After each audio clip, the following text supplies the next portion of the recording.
Esiet sveicināti, šis ir ziņu speciāla izlaidums. Ir satraucošas ziņas no El Paso. Tieši šobrīd tur strādā mūsu speciālais korespondents Oskars Simonovičs. Oskar, tu mūs dzirdi?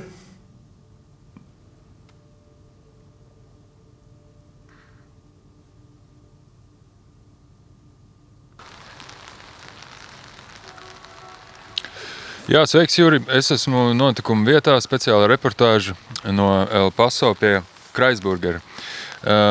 Šeit šovakar notikusi slepkavība, kā redzam, laiks lietains. Linda solīja saulaini, bet laikapstākļiem gluži kā ar sievietēm. Te mums ir cietušais Jēzus Kristus. Labvakar, Jēzu. Sveiki.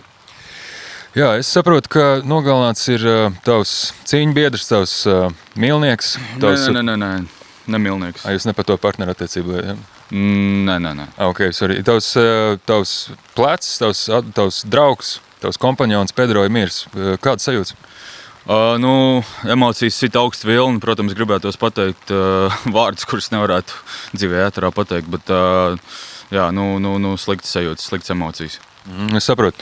Un Judīta Iskariota, jā, tā, nezinu, nāk prātā vārdu čūska, nodevēja. Kādas sajūtas? Slikts. Tas tā kā grūdienis apmelē.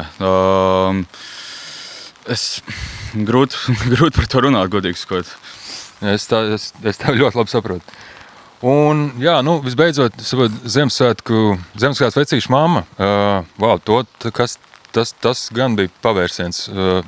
Kā tagad, kāda sajūta ar Svēto Nikolaju vajadzēs tikties uz ledus? Ko darīs? Es domāju, ka jāatlasa komanda, kas būtu gatava cīnīties, un cīniņš būs. Galvenais uzbrukt, bet nepārkāpt nekādu bausli. Dievs ir manā pusē. Mm-hmm. Jā, paldies, Jēzus, lai tev izdodas. Paldies tev. Paldies. Jā, lūk, Ziemassvētku vecīša mamma ir mirusi. Jēzus dzīvesbiedrs ir, Nikolais ir nogalinājis Jēzus dzīvesbiedru. Traģiski šeit El Paso. Ceru, ka jums studijā labāk. Juri, atpakaļ pie tevis.